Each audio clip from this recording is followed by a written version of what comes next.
Muy buenos días muchachos, el tema de nuestro video de hoy será, como el nombre lo dice, equilibrio en 3D. Bueno, ya hemos aprendido que existen algo llamado condiciones de equilibrio y básicamente existen dos condiciones. La primera es que la suma de todas las fuerzas sea cero, es decir que sumatoria de fuerzas es cero, lo que se traduce en el caso de tres dimensiones en tres ecuaciones. Suma de fuerzas en X igual a cero, suma de fuerzas en Y igual a cero y suma de fuerzas en Z igual a cero. Entonces, ¿qué quiere decir? Que si hay fuerzas a la derecha, que si tengo un objeto y sobre él hay fuerzas a la derecha, tiene que haber fuerzas a la izquierda para compensar. Si hay fuerzas hacia arriba, debe haber fuerzas hacia abajo. Y si hay fuerzas hacia atrás, debe haber fuerzas hacia el frente. Entonces, esa es la primera condición de equilibrio. La segunda condición de equilibrio es que las fuerzas, puede que se anulen y no produzcan aceleración traslacional, pero podrían hacer girar el objeto. Entonces, para que el objeto se mantenga estático, tampoco debe entrar en rotación. Y para que eso se cumpla, la suma de todos los momentos debe ser igual a cero. Recordando que en tres dimensiones, el momento de una fuerza se calcula con un producto cruz, el de R cruz F, donde R era el radio de giro que iba desde el punto elegido como eje de giro a donde se aplica cada fuerza en producto cruz con la fuerza misma. En tres dimensiones, eso significa que esto es un vector con tres componentes. Entonces también tendríamos tres ecuaciones. Suma de momentos en X es igual a cero, suma de momentos en Y igual a cero y suma de momentos en Z igual a cero. Con lo que nuestras condiciones de equilibrio nos dan un total de 6 ecuaciones y por lo tanto podemos encontrar hasta 6 incógnitas cuando estamos trabajando en 3 dimensiones, a diferencia de las 2 dimensiones que nada más podíamos resolver hasta 3 incógnitas. Aquí pueden ser 6. Antes de ver un ejemplo de cómo se aplican estas condiciones, vamos a ver un par de cosas. La primera de ellas es algo que se llama tipos de giro, lo vamos a llamar así. Hay que tomar en cuenta de que las fuerzas producen momento o torque y ese momento podría hacer girar el objeto. Pero en tres dimensiones, primero, en dos dimensiones teníamos un solo tipo de giro, positivo o negativo. Bueno, son dos, ¿no? Positivo y negativos. Negativo antihorario y positivo, negativo el horario y positivo antihorario. Pero en 3D no hay tanto así como un signo del giro, sino más bien respecto a qué eje se hace el giro. Fíjense, esto lo voy a mostrar también en la clase en vivo, frente a la cámara, porque se entiende mejor. Pero voy a tratar de ilustrarlo aquí. Si tenemos una caja y la centramos en el origen, ponemos unos ejes en tres dimensiones, eje X, eje Y y eje Z. Yo puedo hacer girar la caja de tres maneras, una en cada eje. La idea es que el eje elegido va a quedar fijo y el objeto en cuestión va a rodear ese eje. Por ejemplo, si yo quiero girar la caja respecto al eje X, el objeto giraría así, rodeando el eje X. Entonces podría girar en esta dirección o en esta dirección. Esto se consideraría un giro en X. Giro en X. Entonces hay que tomar el eje X como si fuera, no sé, como si fuera algo clavado en el objeto y luego giramos ese eje junto con el objeto. Como les digo, lo voy a demostrar en la cámara que se va a entender un poco mejor. Si quiero girar en respecto al eje Y, entonces el objeto giraría alrededor del eje Y. O sea, giraría en alguna de esas dos direcciones. Entonces ahí tendríamos un giro en Y. Giro en Y. En cambio, también puedo hacer girar el objeto respecto al eje Z. Entonces giraría el objeto en alguna de estas dos direcciones. Y este sería un giro en Z. Entonces tenemos tres tipos de giro, uno en cada eje. Y como les digo, lo vamos a ver más adelante, más bien durante la clase en vivo. Pero lo importante es saber que existen tres tipos de giro, ¿de acuerdo? Uno en cada eje cuando estamos hablando de un sistema en 3D. Bueno, esa era una de las primeras cosas que quería mencionar, los tipos de giro. Pero ahora voy a hablar, bueno, más bien tenemos que revisar los soportes que tenemos en 3D, sobre todo los que más vamos a utilizar. Recuerden que los soportes son esas estructuras que conectan a algo con pues con la tierra, ¿no? Ya sea con el suelo, con el techo, con una pared. Que en 2D teníamos soportes como de rodillo, de bisagra, de pasador, teníamos soporte fijo, un soporte pues liso, etcétera. En 3D tenemos también más soportes y recuerden que los soportes se clasifican dependiendo qué tan restrictivos son, si permiten o no un movimiento o un giro. Y por cada movimiento o giro que no permitan, ahí aparece una fuerza de reacción. Vamos a revisar los principales, estos vienen en el libro, lo pueden también checar allí. Ok, aquí puse el de cable, bueno, ese no lo quería poner, pero un cable es simplemente una cuerda. Y recuerden que las cuerdas tienen tensión, entonces aquí cuando veamos un cable pondremos una reacción de tensión. Bueno, el que quería poner era el soporte liso, que es simplemente como la patita de una mesa que apoya sobre una superficie pues sin fricción. En este caso el objeto puede deslizar de izquierda a derecha, también puede rotar, es decir, tú puedes girar el objeto pues sin mayor dificultad, lo puedes rotar en cualquier dirección. Entonces, un soporte liso solamente ejerce una resistencia que es la fuerza normal. Entonces es la única, pues, digamos, reacción que podría ofrecerte una superficie sin fricción. Un equivalente sería ponerle una ruedita al objeto. Es decir, que en lugar de que lo apoyes con una superficie lisa, le pones una rueda y lo pones a rodar. Aunque ya tenga fricción, pues de todos modos el objeto se puede desplazar. Algo que tiene que ver con este soporte, o más bien un ejemplo de este soporte, es algo muy sencillo que tienen ustedes siempre a la mano.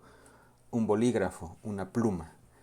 Una pluma puede deslizar sobre la superficie, puedes rotar la pluma, la puedes girar sin ningún problema. Lo único que no puedes hacer es enviarla hacia abajo de la superficie, por eso aparece la fuerza normal. Entonces esto sería como una pues bola. Así se llama este soporte, soporte de bola. También algunos desodorantes son así. Ok, luego viene la rueda, que básicamente pues es como la rueda de un automóvil.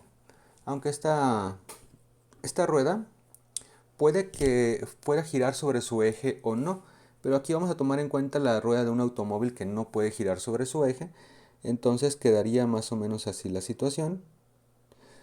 Si la rueda nada más se puede mover en una dirección, hacia adelante, sin girar, aparecen varias fuerzas de reacción. Aparece la fuerza normal y aparece una fuerza en esta dirección, que sería el eje X. Bueno, en lugar de llamarle N, la voy a llamar, depende del eje en que esté, la voy a llamar AZ y AX. Recuerden, aparecen esas dos fuerzas porque no puedes mover en esa dirección el objeto. Solamente la puedes mover en y por lo tanto no hay reacción en Y. Lo que sí puedes hacer es girar el objeto. Entonces no aparecen reacciones de momento par, que esas ya las veremos más adelante. Ok, el siguiente soporte es una rótula esférica, que es como una bola, como un bolígrafo, pero como si estuviera dentro de un hueco que no permitiera moverse. Lo que sí puede hacer es girar, como si fuera una palanca, por ejemplo la palanca de velocidades de un automóvil o el joystick de un control de videojuegos. Estas rótulas, aquí viene el dibujito, pero lo voy a volver a hacer por acá, las vamos a usar mucho, entonces es como una bolita dentro de un hueco. Pues se llama rótula precisamente porque una articulación del cuerpo es así, la rótula que está en el hombro. Bueno, en este caso la rótula no permite moverse en ningún eje, por lo tanto aparecen tres fuerzas de reacción, AX, AY y AZ. Entonces como no hay movimiento, aparecen esas fuerzas que son las que precisamente lo impiden. Entonces ahí tenemos tres reacciones para una rótula. Y luego tenemos un soporte fijo que es el más restrictivo de todos. El soporte fijo pues básicamente es enterrar o atornillar con mucha fuerza pues, la estructura. y no se va a poder mover en ninguna dirección, así es que van a aparecer tres fuerzas, a X, a Y y a Z. Pero tampoco lo puedes girar, es como si fuera el poste de la luz, aparte de que no lo puedes mover, tampoco lo puedes girar, a menos que estrelles tu auto contra él, ¿no? Pero pues eso no sería para lo que está diseñado. Como no lo puedes girar, entonces te regresa también tres reacciones de momento. Un momento en X, que se dibuja así, un momento en Y, que va así, y un momento en Z, que va así. Estos se llaman precisamente MX, MY y MZ.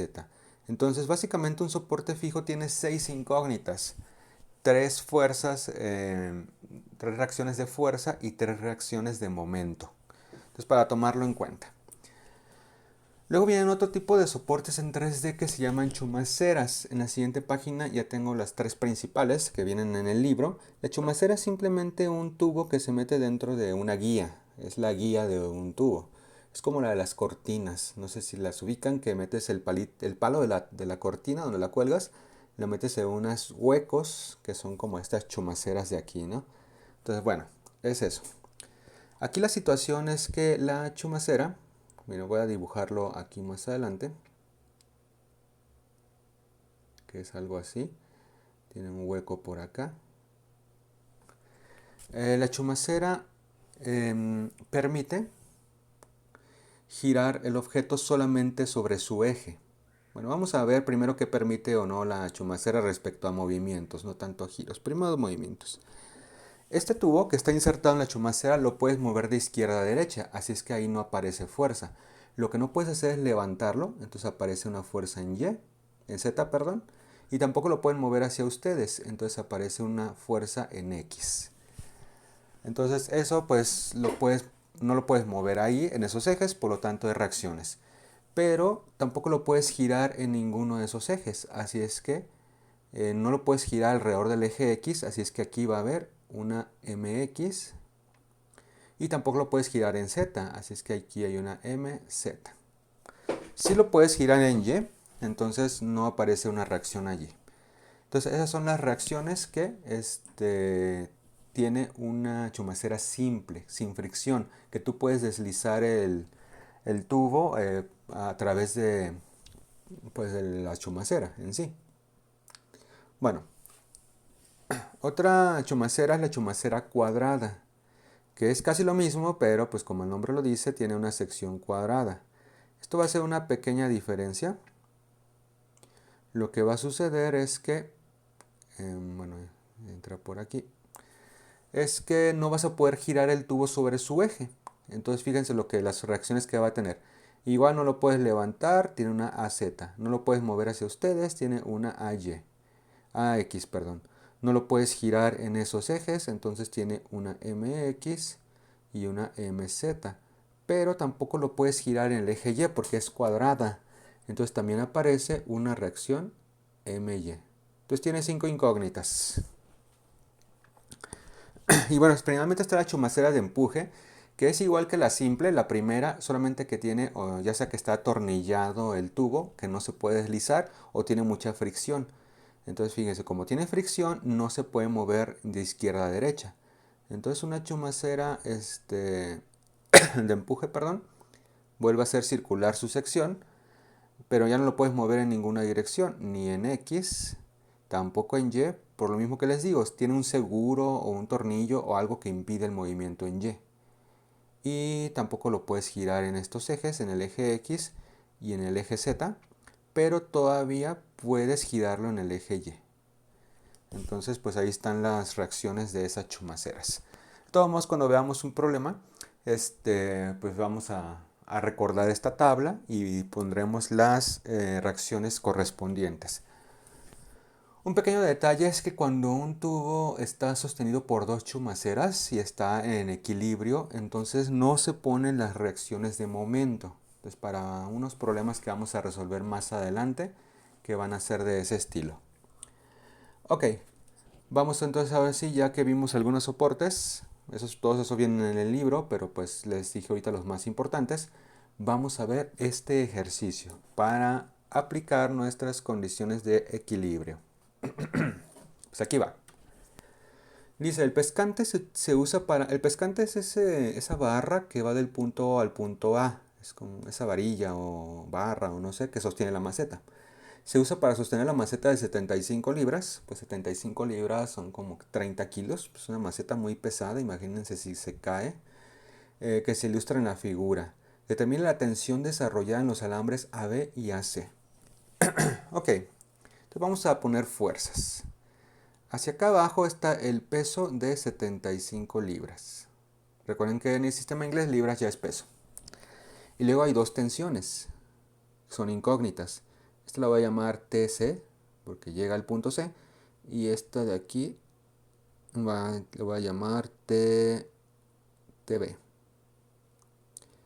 Pero ojo, no son las únicas fuerzas que hay sobre el sistema. Ya tenemos que ver el sistema como completo. El sistema está conectado a la pared y este dibujito, que ahí tienen que verlo con zoom, es una rótula. Es como pues, una palanca de velocidades, ¿no? Las rótulas recuerden que permiten girar en cualquier dirección, pero no permiten el movimiento. Entonces una rótula tiene tres fuerzas. La voy a llamar, vamos a dibujar una en cada eje, Fx, Fy y Fz.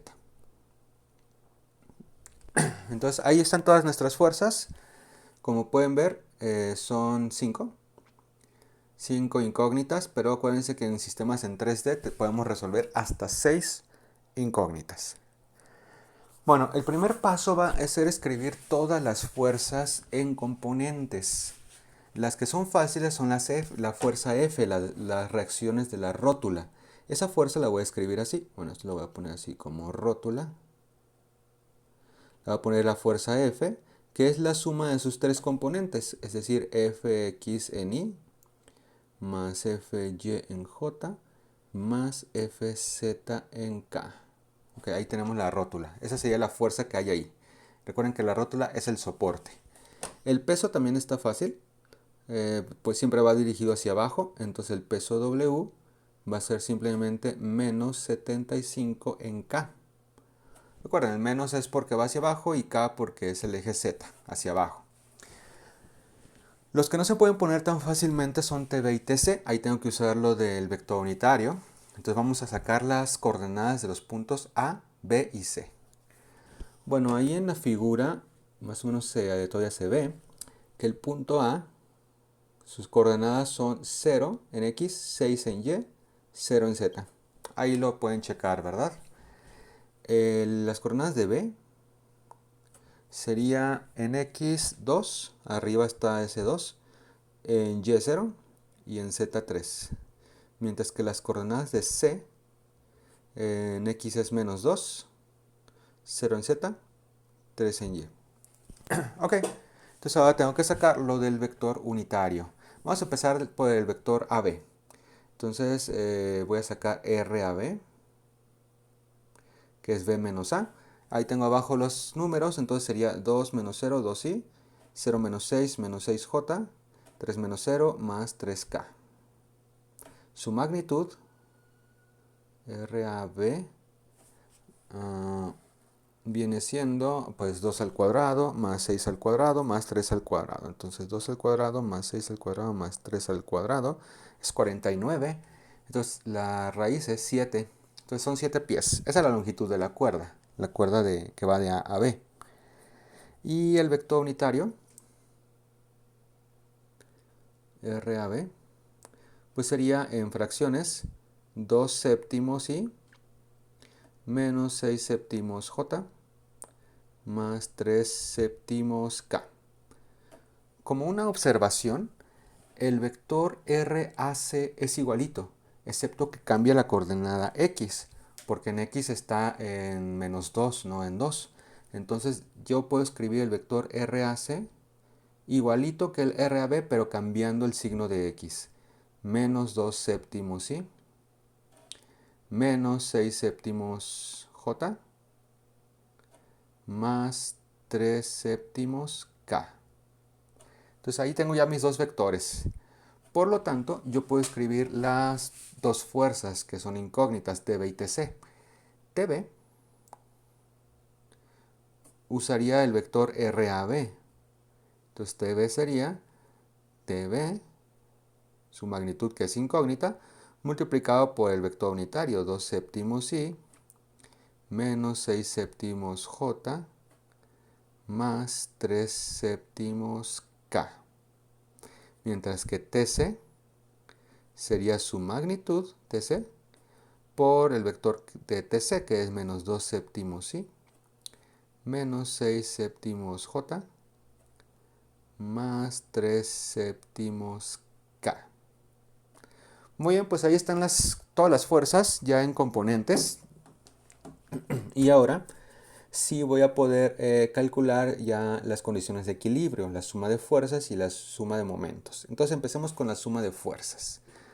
La suma de fuerzas... Ay, se me cayó el lápiz. Vamos a empezar con la suma de fuerzas en X. Aquí le voy a poner suma de fuerzas en X. Entonces vamos a recorrer esta página y todo lo que sea Y. Entonces fíjense lo que tenemos. Tenemos Fx, que es una de las incógnitas de la rótula. El peso no tiene. 2 séptimos I de TB y menos 2 séptimos de TC. Entonces vamos a escribirlas acá. En la siguiente página.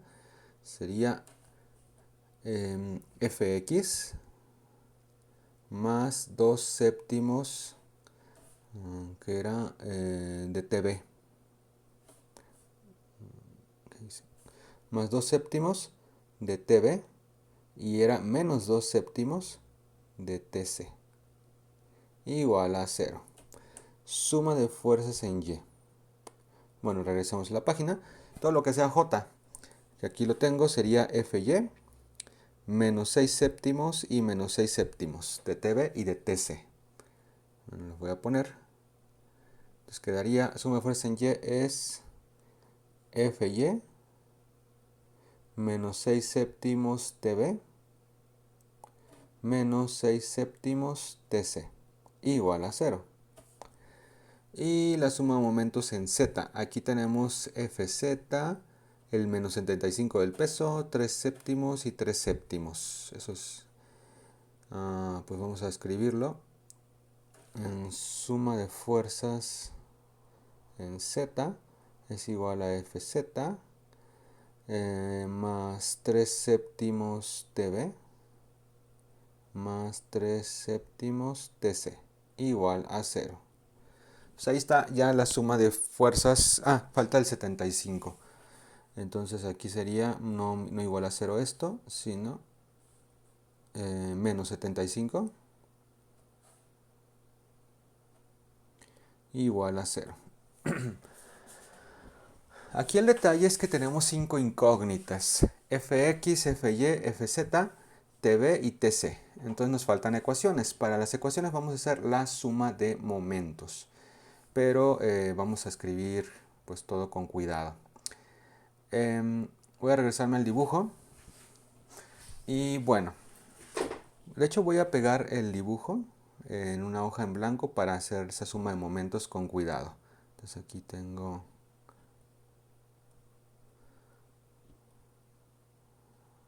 Ok, entonces es este.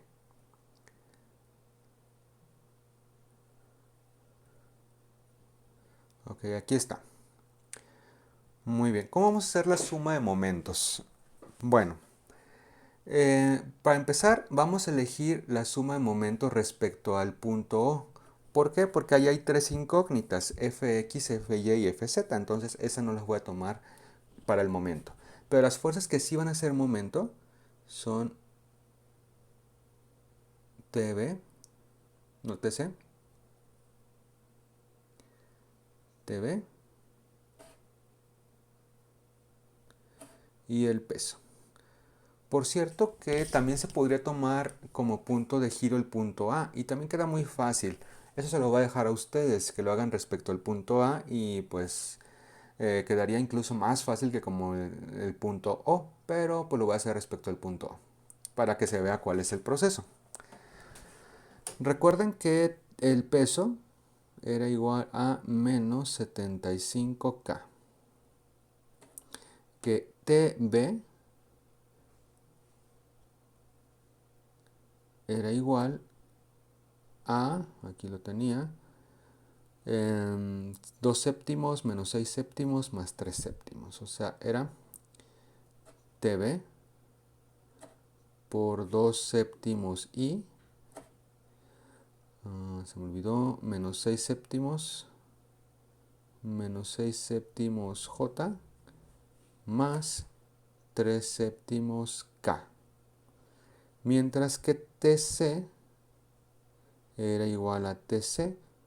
Lo único que cambiaba era el signo por menos, el de X, menos 2 séptimos I, menos 6 séptimos J, más 3 séptimos K. Entonces, esa es la fuerza. Lo que tengo que hacer es unos productos cruz, pero ¿de quién con quién? De R cruz cada una de esas fuerzas. Esas tres fuerzas tienen la misma R porque las tres se ubican en el punto A. ¿Y qué es R? El vector que va del origen al punto de aplicación de las fuerzas. Esa línea verde que estoy dibujando ahí sería R. Y R, ustedes pueden ver fácilmente que es simplemente 6J. 6J.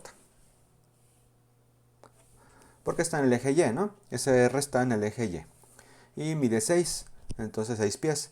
Entonces R es 6J. Ok, entonces por ejemplo voy a hacer R cruz W. Ya voy a sacar el momento de todas las fuerzas. Lo voy a hacer en rojito aquí. R cruz W será igual a 6J producto cruz menos 75K. Y uno puede hacer lo del determinante, ¿no? El determinante SD. Y JK, todas las componentes de R y todas las componentes del peso. Pero hay una manera aquí más sencilla de hacerlo, que es aprenderse el producto cruz de los vectores de base. Eso lo voy a poner por aquí abajito. Hay un triangulito muy práctico. Y JK, se pone de esta manera. Y siempre que haces el producto cruz de un vector consigo mismo, por ejemplo, I cruz I, eso es 0. O J cruz J.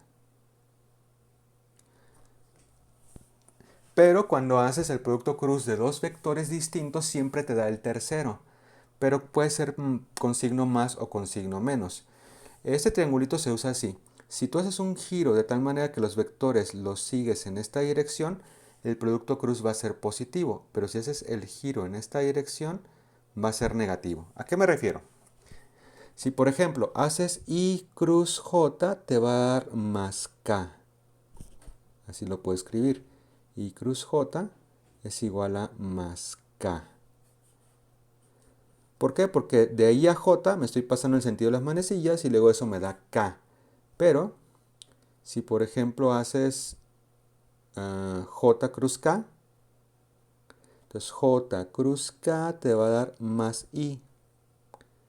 Y si por ejemplo haces K cruz I, entonces te va a dar más J. Entonces cuando tú giras en esa dirección para obtener el producto cruz, te da positivo el producto. Pero si tú haces por ejemplo J cruz I, te vas de J, luego I y luego te pasas a K, pero como sigues esta dirección te debe dar menos. Entonces J cruz I es igual a menos K. Entonces este triangulito nos va a servir para hacer productos cruz más o menos rápido, sobre todo cuando son de pocas componentes. Todos, si tienen dudas, ya saben, mañana les explico. El caso es que si yo uso este triangulito raro, J cruz K es más I. Entonces, este producto cruz de R con W será igual a 6 por menos 75, da 6 por 75, 450. Daría menos 450 y como J cruz K es I, pues te va a quedar al final de cuentas menos 750 por más I, o sea 750I. Eso sería el primer producto cruz o el primer momento. Ese sería el del peso. Ahora vamos al de TB. R cruz, vamos a ponerlo aquí, R cruz TB será igual a 6J producto cruz, pues TV, que sería, bueno, aquí voy a poner el TV afuera. TV por 2 séptimos I menos 6 séptimos J más 3 séptimos K. K. Ok, entonces vamos a aplicar lo del triangulito. Para empezar, J cruz I es menos K. Entonces 6 por 2, 12. Tendrías J cruz I es menos K, te va a quedar menos 12 séptimos TB K. Ahí está. Y J cruz J es 0, así es que el producto de esto con esto es 0. Ahora vamos al último producto, que es J cruz K. J cruz K es más I. Entonces te quedaría 6 por 3, 18, más 18 séptimos de TB. Y J cruz K es I, o sea, TBI. Y ahí tenemos. Muy bien, el último producto cruz está muy fácil, es R cruz TC. Porque recuerden que TC es igual a TB, excepto que cambia el signo de X. O sea, sería menos 2 séptimos I. Entonces J cruz I es menos K, pero con el otro menos te queda más. Es decir, otra vez también cambia el signo del primer producto cruz. O sea, te va a quedar más 12 séptimos TCK. Y el otro producto queda igualito, más 18 séptimos TCI. Y ahí están nuestros tres productos cruz. Ok, ahora tenemos que hacer la suma de momentos. Ok, lo que vamos a hacer simplemente es...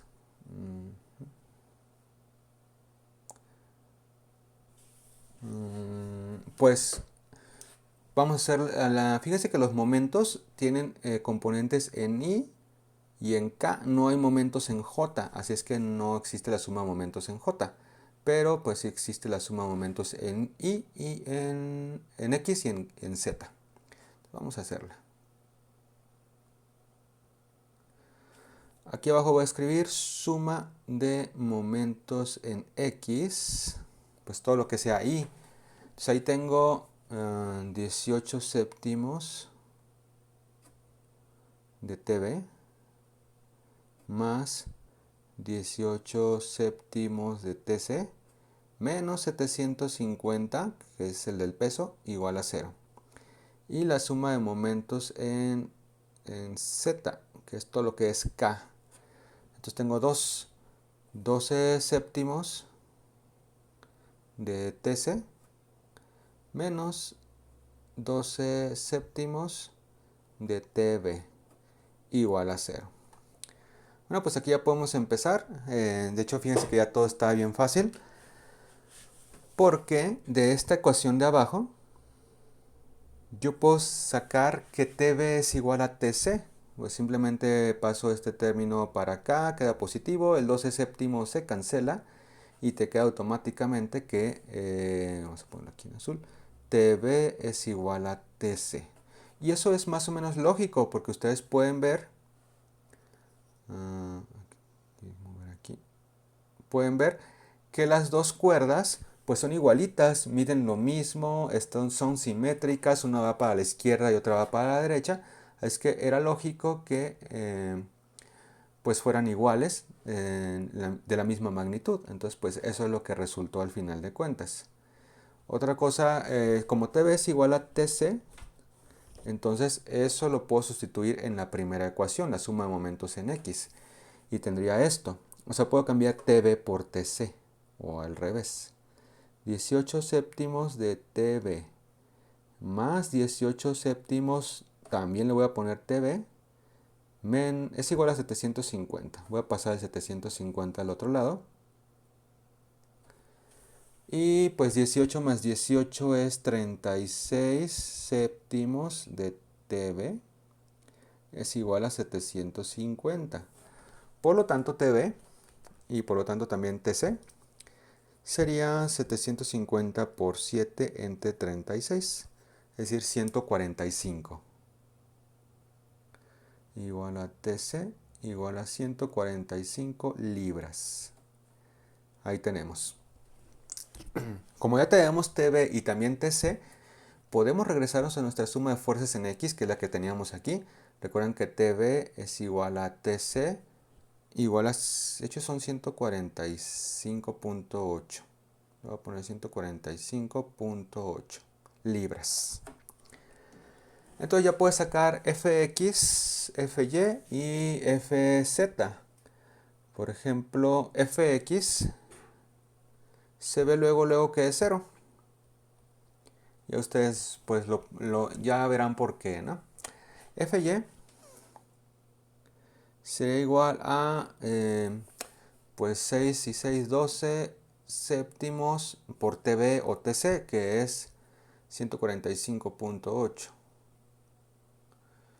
Igual a, vamos a hacer el cálculo, 50.8 por 7 entre 12. 85. Mientras que Fz pues sería igual a 75 menos 6 séptimos que multiplica a pues el valor de TB, 145.8.